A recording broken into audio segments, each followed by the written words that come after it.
very repetitive review from previous and all that kind of stuff. We know what anterior and posterior pillars look like. I'm not going through that again. We know the 6 degrees of motion of the spine. I'm not going through that again. We know that the facet joints allow for this.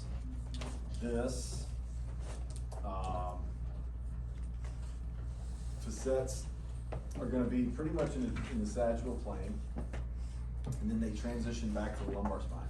I'm not too worried about that.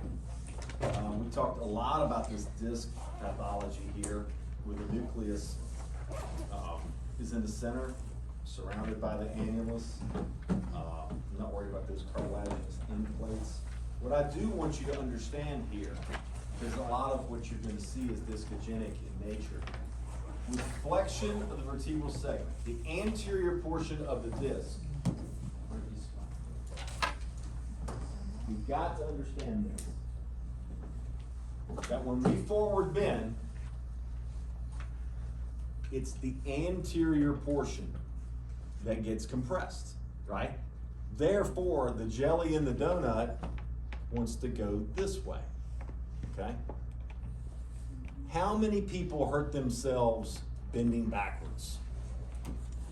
Hardly anybody. Just hypomobile gymnasts. Just hypomobile gymnasts, that's exactly right. And then they have spondylolisthesis. But probably 95% or greater of spine injuries are due to flexion and rotation, okay?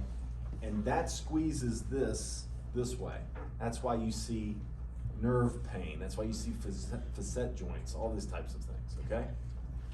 So I gotta make sure you guys understand that. The fluid dynamics of the disc. Now, there's all kinds of theory out there about pushing disc back and doing all this and all that. We'll talk more about that when we get to lab. How is she a gymnast if she's new to the sport? Well, can't be. I mean, if you start being a gymnast, you can't just. The minute you walk into the gym? You're a gymnast, but you're beginning. So I can be an opera singer as soon as I start? You can be a lot of things. Absolutely love it. So fun. All right.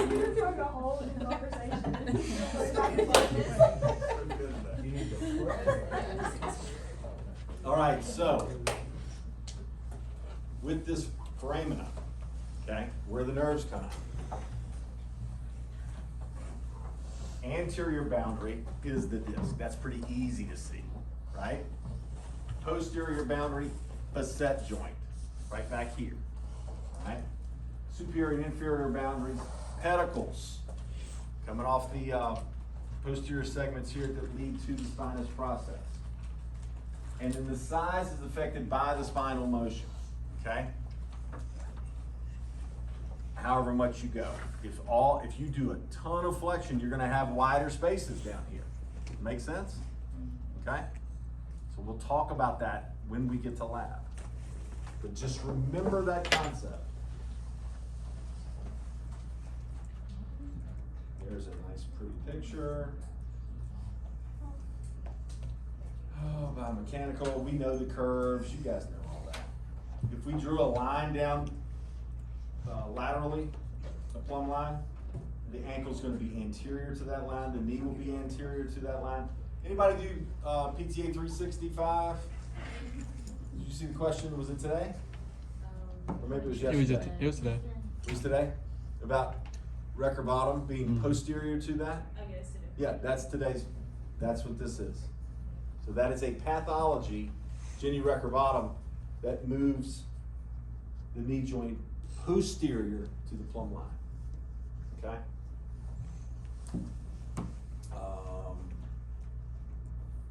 Hip is more variable, because we got different body types and all that kind of thing. Trunk, body, all that other stuff is fine. Big deal. If you need one, I want to pass on. Postural stability in the spine. We'll talk more about this again in lab. Don't fret about that right now. So how do we have stability? We can do it through muscles, So we know that we have abdominal muscles that go this way, abdominal muscles that go this way, and then this way. So which one goes this way? Rectus. Rectus. External obliques. Internal obliques. Transversus, okay? So you think about all of that provides stability in our core, and throughout the lumbar spine at least. Transversus abdominis stabilization activity, okay? That drawing in maneuver. Like we said, someone's going up to you and getting ready to hit you in the gut. You're gonna brace yourself, right? You're gonna suck your belly button in. Erectors, these long segmental extenders, those are postural muscles, people. They are not designed to lift. So if you see somebody that comes over to pick up this chair, even if they're a new gymnast, we don't want them doing this, right? We want them doing this. We want their hips, we want their quads, we want their glutes to do the lifting, not the erectors, okay? That's how we get hurt. Multifidus, real deep. Again, you guys know that it goes between each segment. It's gonna help with spinal stiffness, which again helps with stability. Thoracolumbar fascia, I know you guys haven't done dissections, but if you look on the back muscular system poster right there, that thoracolumbar fascia is so damn thick. You can't believe when you do a dissection how much work it takes to get through there. It helps to stabilize everything, okay? So all this is just holding it all together. Lots of different structures responsible for that. Transversus, you guys know what that does. External oblique, you know what that does. Internal oblique. All right, so here they are, all in one pretty picture. Posterior muscles, again, postural.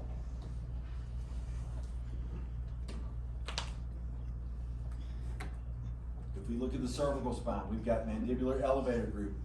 They clench the jaw. Suprahyoid, infrahyoid are gonna just work on the mastication and some of the balancing here, not too worried about that. Deep craniocervical flexor muscles with segmental attachments, rectus capitis, longus coli, longus capitis. Again, these are the opposite of those erector spinae, if we go in the front here. And again, multifidus, very similar function there. When we talk about stability of the cervical spine, we're more looking at the bone segments. We'll talk about that in just a second. Role of muscular endurance. We need strength for heavy loads. So we got a greater number of type 1 fibers in all back muscles because we're not really worried about loads. We're worried about endurance. We're worried about posture, okay? You see more type 2 when we talk about the lower half, the quads, the gastroc, all these faster twitch muscles, okay? Neurological control on stability.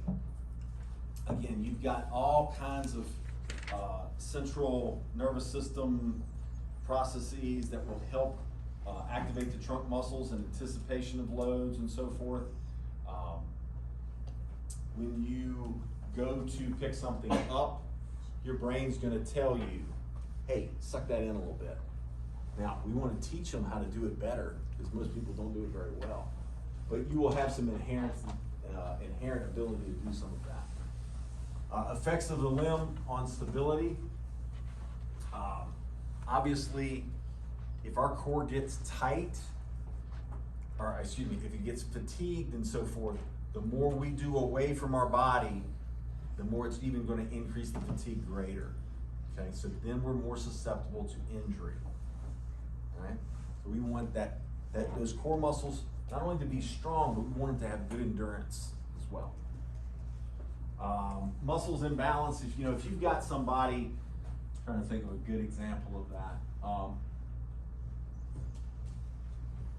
Somebody with scoliosis, where you've got a convexity and a concavity, you have muscle imbalance here, you're gonna have more problems with stability of the spine because of that, okay?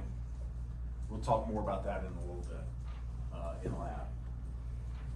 Breathing, again, we've got to be able to elevate our diaphragm, okay, to take breath in and be able to exhale forcefully. Trying to think where I was gonna go with that. I just lost it. Intra-abdominal pressure Valsalva. Okay, we talk about that all the time. The intra-abdominal pressure, again, when you brace yourself here, that's gonna help create this kind of a girdle type thing. That's gonna help with the spine and create more stability there. So you've got to be able to do that to better protect your spine when you're doing lifting and so forth. Weightlifters, you wear a belt? Sometimes? Heavy stuff, we got a belt on. Yeah. Because it's gonna help hold that in a little bit more.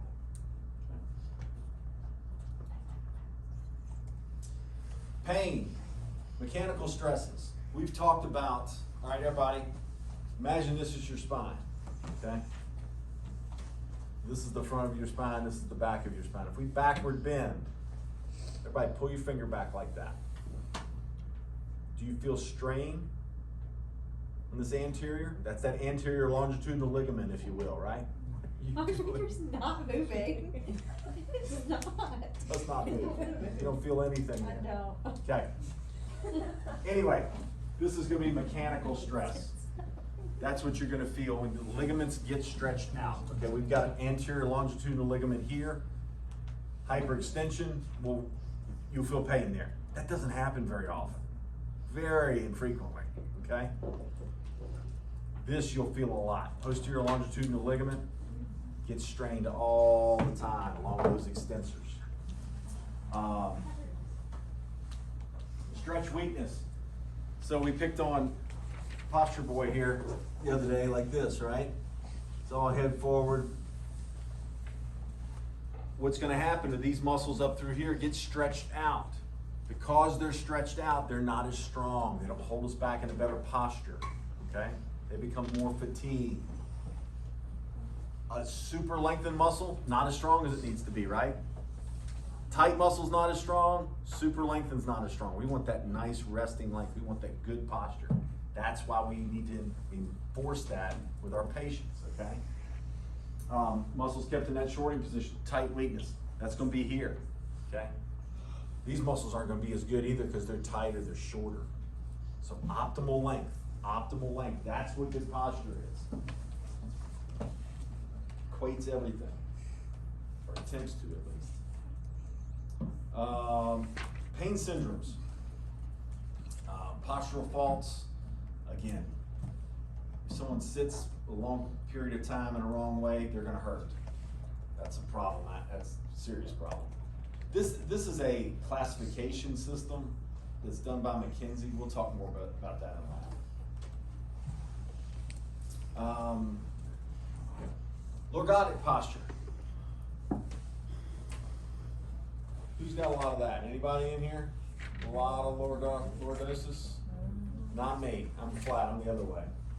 Okay?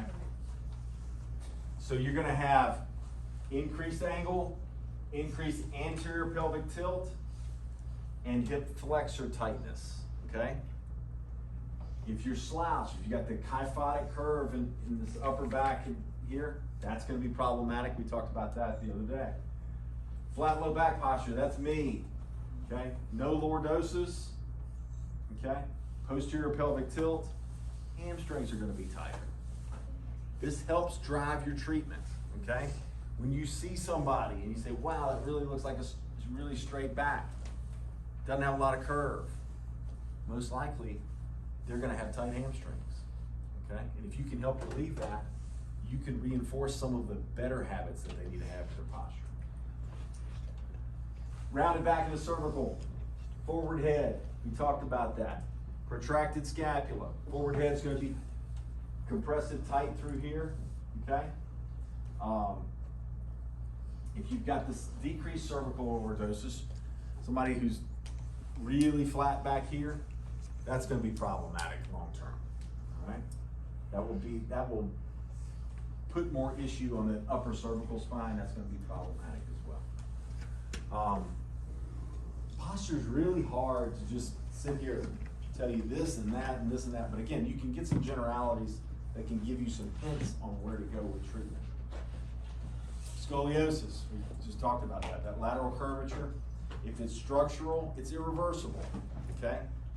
It's lateral curvature with rotation. Remember, nobody just has a straight plane, okay? If you've got scoliosis, you have rotation as well. So that's when you're gonna see the rib hump, right? Because these aren't just going this way, they're going this way and they're rotating. So this rib on this side is gonna hump out, okay? The frontal plane stuff, if you've got somebody with leg length discrepancies or if you've got a pelvic obliquity, we talked a little bit about that when we were talking about muscle energy techniques and so forth. I asked my wife about it because the therapist that she works for does a lot of muscle energy techniques. She says she just kind of follows what he does with that and then asks the patient, hey, did that feel good last time when he did X, Y, and Z with this muscle energy technique? And if they say, yeah, it felt good, and she looks at alignment and she sees a little bit obliquity, she does it again. Okay, she goes, I really don't understand the whole process. I said, well, you probably should ask him more about that. But she goes, I have good results doing that way. I asked him, hey, this is the procedure that we did. I can do this again if it felt good to you. Did it, okay? Again, I'm not an expert on muscle energy by any means. I'm not a spine guy, as you can probably tell. All right, so here's our rib hump, frontal plane. Here is our concavity and our convexity. All right, so we've got shortened muscles on the concave side. Can we see that? Do we understand that? Lengthened muscles on this side. So what does that mean that we need to do? If they're shortened, what should we do to them? Stretch these side, strengthen this side. That sounds really easy. It's not. It's not. I'm not going to pretend that it is. But there's some things that we can do with this. Then you look here on QL, look at this. This is lengthened. This is tight. So we need to stretch that side too. But it's converse. There's things to think about there. Scoliosis is not easy to treat by any means. But stretching the concavity, strengthening convexity, in terms of a board question, that's really what you need to know. Because that's really the only way they're going to be able to ask you, unless they show you a video of somebody with scoliosis. And I think that would be pretty hard. Do you think they could show you a picture of somebody with scoliosis? You would just have to be able to identify the convexity and the concavity. It really couldn't do much else because it's not 3D. I mean, they can't show you a rotation or whatever. But again, here's some posture training techniques that we will talk about in lab again. But again, using tactile reinforcement, verbal cueing, visual cueing, putting them in front of a mirror, you'd be surprised. I've had people that they walk like this and they don't even have any idea that they do it. And then you put them in front of a mirror and they're like, that's not me, I don't do that. Yeah, you do. And they look at it and they're like, okay, well, I need to correct that. I need to do something. They just didn't know that they did it. So using those visual cues can really be helpful, especially for posture.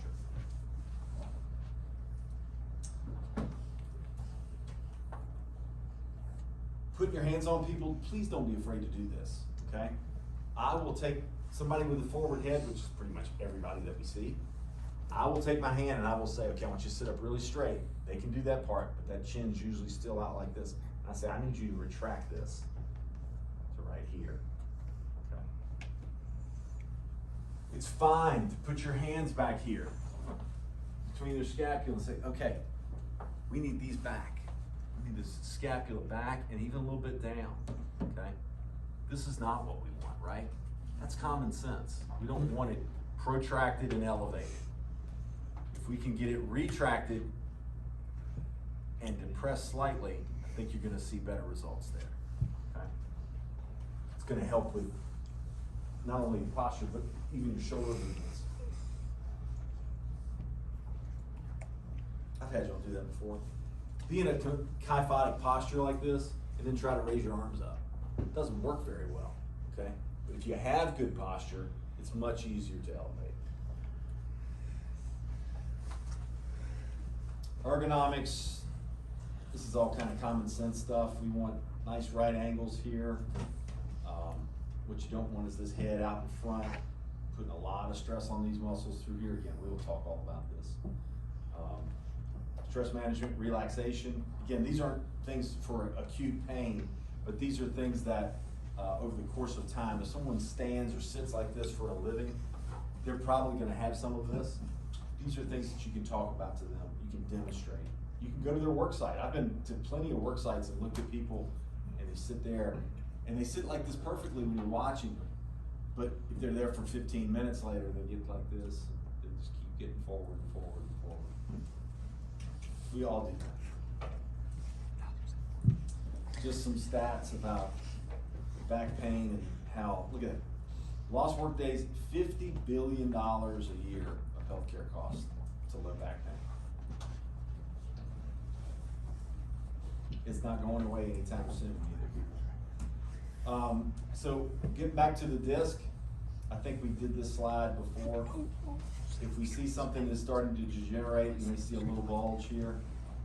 Prolapse would mean that the nucleus pulposus is leaving and encroaching on the edge of the disc and moving through these, what are these rings called here? Annulus fibrosis. All at once? Annulus fibrosis, correct. Extrusion would be when it fully penetrates that. And then a sequestration is when it comes down and it's completely blown out. This is surgery for sure, okay? This, if you meet the criteria, you might be a good candidate for surgery on something like this. Not this, certainly not that.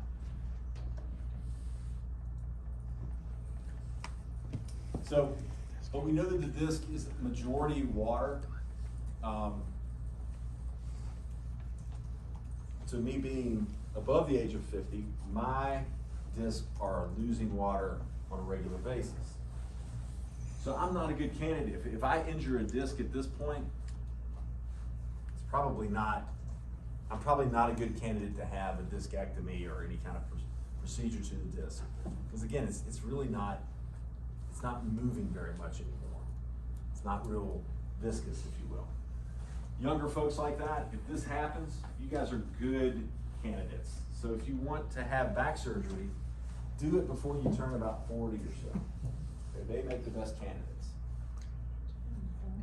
Fatigue and breakdown, this is again, is more along the lines of bad posture, you know, the truck drivers who sit for long periods of time, then they get up and try to lift things and so forth. Annulus becomes distorted at the posterior lateral corner, opposite of rotation. You get tears, you get poor circulation, all this kind of stuff. That's what this looks like, right in through here, these first three. Okay, that's what happens over the course of time. This is probably something that's more traumatic. High velocity motor vehicle accident, a fall, you know, those types of things. Degenerative changes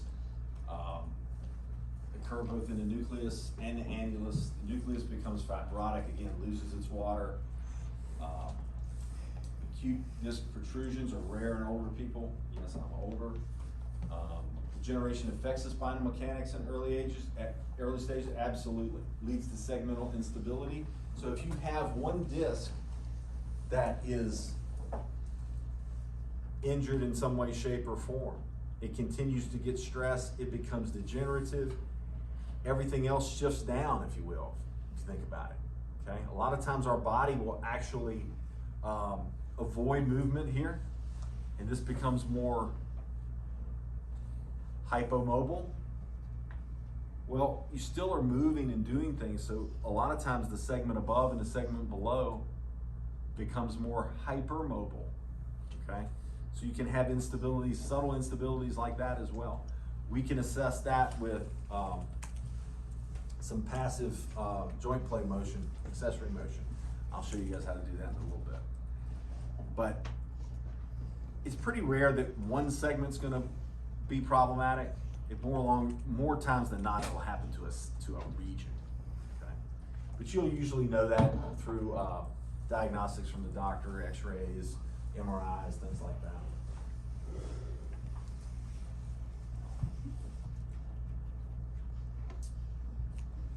Fluid stasis, yes, sustained postures in the spine cause loading on discs, facets, and ligaments. Those are not good things, okay? Interdiscal pressure increases, compression increases on the facets, tension on those posterior fibers of the annulus, and you get that bulge. All of that becomes problematic with, in terms of low back pain, maybe some radicular symptoms. This may improve with what we call extension bias. Extension bias meaning our exercise program is going to favor more extension exercises. Okay? We'll go into this in depth in the last part. This would be Robin McKenzie's theory. Okay? I've got a book too, if anybody wants to look at that. I'll go get that at the break. Take a look at that. Disc lesions, again, not all disc lesions are symptomatic. You can take 100 people with no back pain whatsoever. 40% of them, MRI has gotten so good that it picks up disc lesions on 40% of asymptomatic people, okay? So someone comes to you with an MRI of some type of disc protrusion or whatever, that does not mean that's the cause of their back pain, okay? Doesn't mean that, because they may have had that all their life. It needs to correlate with it clinically. If you've got somebody who says, I've got back pain here and it comes down here when I sit for too long or drive for long periods of time or lift or what have you, and then they've got something that supports that from a scan standpoint, then that probably correlates. But again, so many of these people have no pain. They go get, you don't even see them, right? We're not seeing those people without pain. But there's a ton of people out there that have disc problems, if you will, that are completely pain-free. The true signs of neurological signs and symptoms are muscle weakness and sensory changes. So they have changes in sensation, okay? In response to light touch, sharp and dull, things are different, okay? They've got this electric type pain that goes down the leg, right? But the other things that you will see too that are truly neurological signs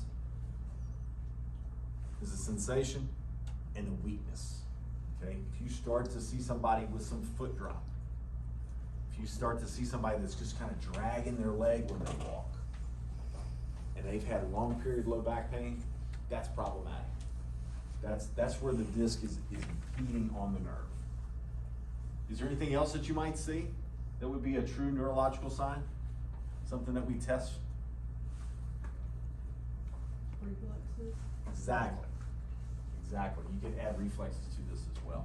If their reflexes are sluggish compared to the other side, that means that we've got a neurological problem there.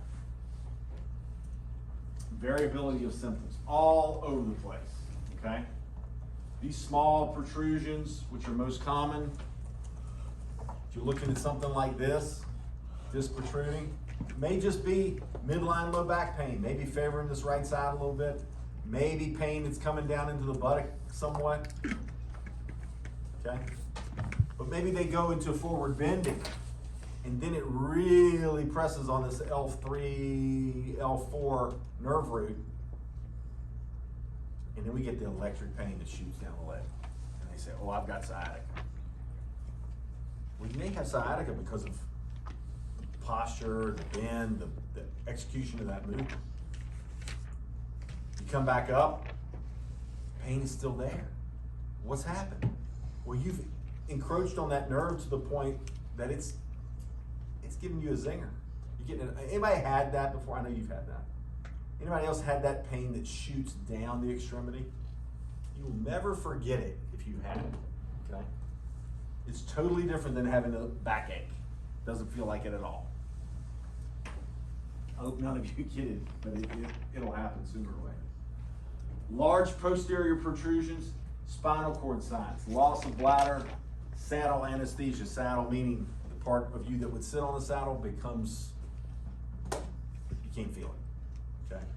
Doesn't happen very often, but that's the first thing that a PT should be asking somebody with low back pain is, how is your bowel and bladder status?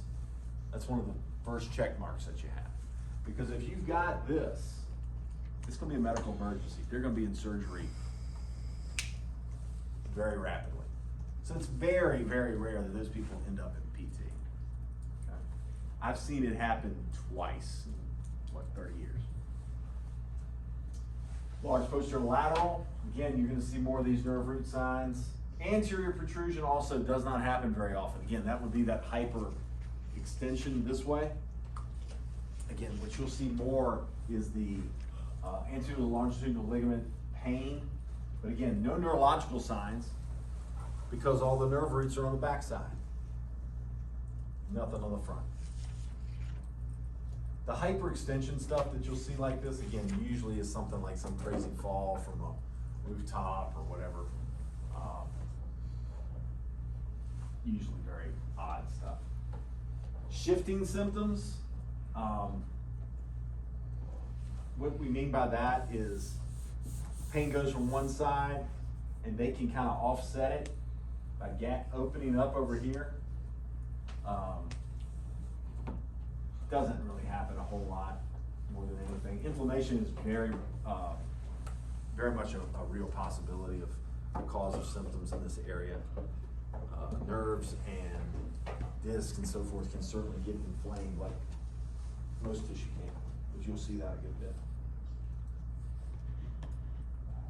So disc lesions, for the most part, younger onset, associated with bending and lifting, prolonged forward bent, forward head posture, and the cervical spine. Pain will increase with inactivity or sitting. If you can't sit for long periods of time, this is what ends up happening to you. When you stand up first thing in the morning, you're super stiff. Pain with lifting, pain with coughing. That again increases that intrathecal pressure on the nerve root. Probably gonna get some pain with that. So for people who like sit for long periods of time for their job, Yeah. is it just like educating them to like just get up and move around every now and then, or like Tons of things we can talk about, yes. Getting up and moving around, sitting with better posture with more support. Not sitting like you're doing. General exercise. Walking is really good for our back. Okay, gets blood flow to those, allows for the disc to fill. So we should just pick one based on their lifestyle? Yeah, Or- yeah, you look at their lifestyle. That's something that you can hopefully make a change in, okay? Sleeping posture can make a huge difference. Huge difference, we've already talked about that. Acute pain, lumbosacral region or the buttock region. Cervical spine will be mid-scapular in the shoulder area through here. Again, if you've got nerve involvement, it can be anywhere. It can really be anywhere. If pain improves with walking, the Leska disc is already prolapsed beyond the annulus. That's usually a pretty good rule of thumb. If someone hurts every step that they take, they're probably not gonna be a very good rehab candidate. That's when I'm using a bunch of traction, modalities, hands-on work, but those are really tough cases. Objective findings of the lumbar spine of a contained protrusion. They prefer standing versus walking and sitting. I've done this. This is me. They have decreased lordosis, or they have what they call a lateral shift. Has anybody seen somebody that walks like this? Because they've got pain on this left side and they are trying to unweight it and they will be shifted over like this. That is an accommodation of the body to do so.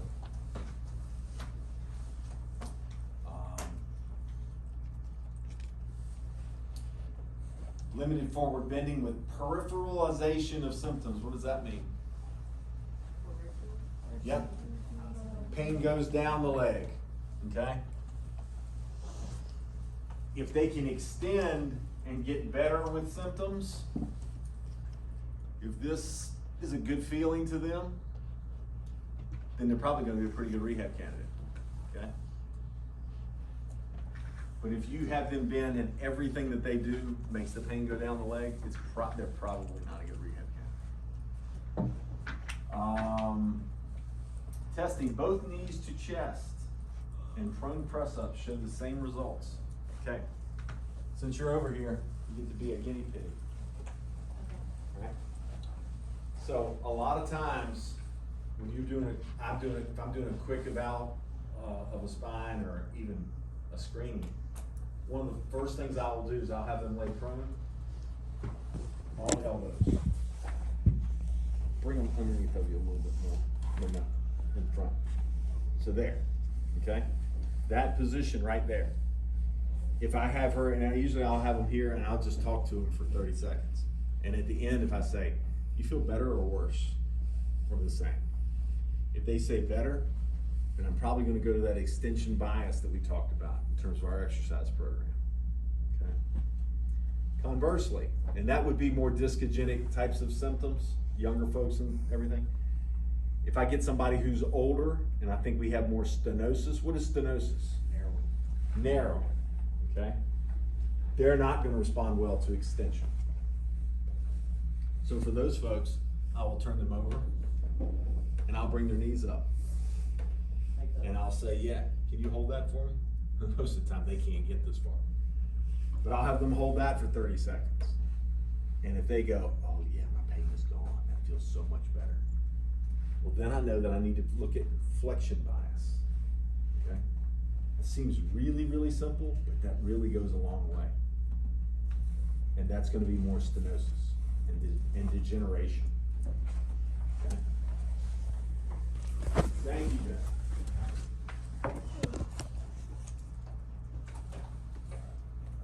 Cervical spine, pretty similar.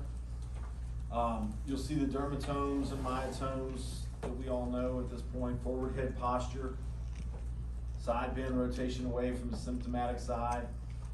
So I've had this too, and for about 3 months. Miserable. Just, I would wake up in the morning and I'd have this pain and it would come down through here, kind of burning pain, and it would stop about right back here. And I knew there wasn't anything wrong with my shoulder because I could still throw a ball or do whatever I needed to do. But it was coming from my neck. I went and bought one of the traction devices. Actually, we had one at our clinic and I started using it, got relief, and then I bought a really, really nice one to go home and use. And it's very similar to the one that we have here. Cervical flexion will peripheralize pain, and extension or axial extension of the chin tuck centralizes it, brings it back. Okay, again, more discogenic. Traction definitely will help here. Okay. Nerve mobility impairments, we talked about some of those glides and so forth that we've done before. That can be helpful.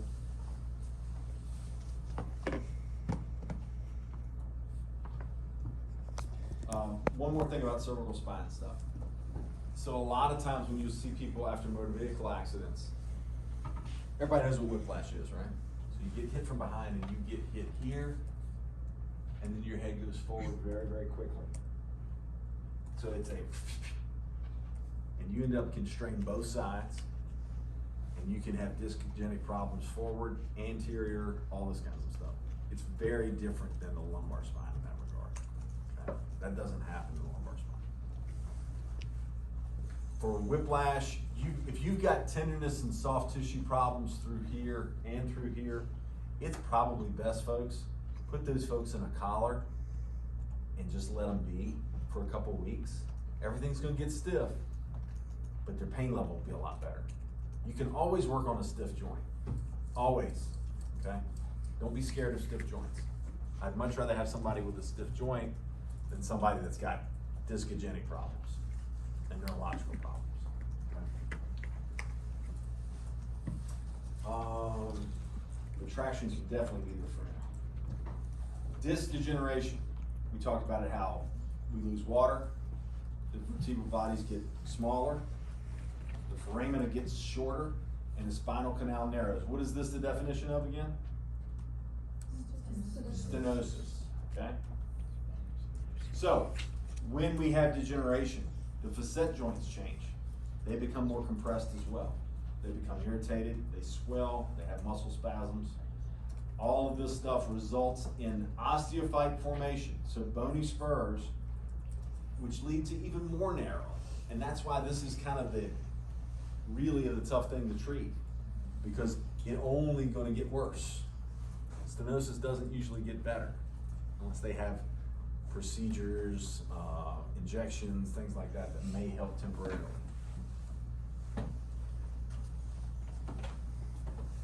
My father was diagnosed with stenosis when he was probably 65. He's now 83. We got a traction. I did a lot of traction on him. I had other therapists do lots of spine stuff on him. Finally, we got him a inversion table, and inversion probably bought him 8 to 10 years before he had to have surgery. So, can be very real, can be helpful. If they like traction, have them try the inversion. Again, stenosis, narrowing of the passage or the opening caused by disc protrusion, scarring, narrowing, and osteophyte formation. So it's degenerative changes. Spurring along those vertebral bodies, you're going to see neurological symptoms with progression. And extension exacerbates symptoms.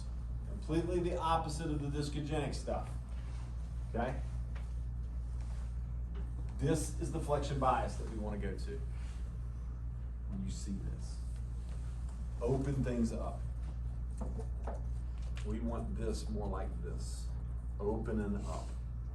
Okay? Because we already have all that compression.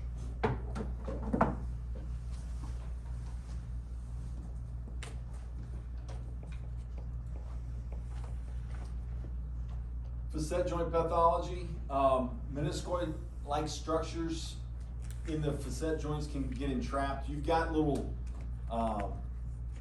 bits of tissue that sit there that allow for gliding to occur. They can get inflamed and so forth. This could be trauma, degenerative, or systemic. Don't see much systemic. Facet joint sprain. I think I told y'all, a 40th birthday, my wife and I are at the beach or something like that, and I go to pick up her bag, which I thought was empty, and it was full, and I did this number, and acute facet problem. I mean, locked up pain on my 40th birthday, the day of. Look what you have to look forward to 10 years from now. And it took me probably, she worked on it forever. I'm having her stand on my back, do all kinds of crazy things. It probably took 5 to 7 days before I could move at all after that. It was miserable. But again, facet joints are joints, so they can get osteoarthritis and degenerative joint disease and spondylosis, and rheumatoid can affect it greatly. It can be very debilitating. Facet joint impingement usually involves forward bending and rotation, and that was exactly what I did. Bent forward, thought I was picking up something that weighed nothing, and it weighed 40 pounds. So it wasn't a good decision on my part. RA. You know what? Let's take a little break. You got 10 minutes, come back at 3:30.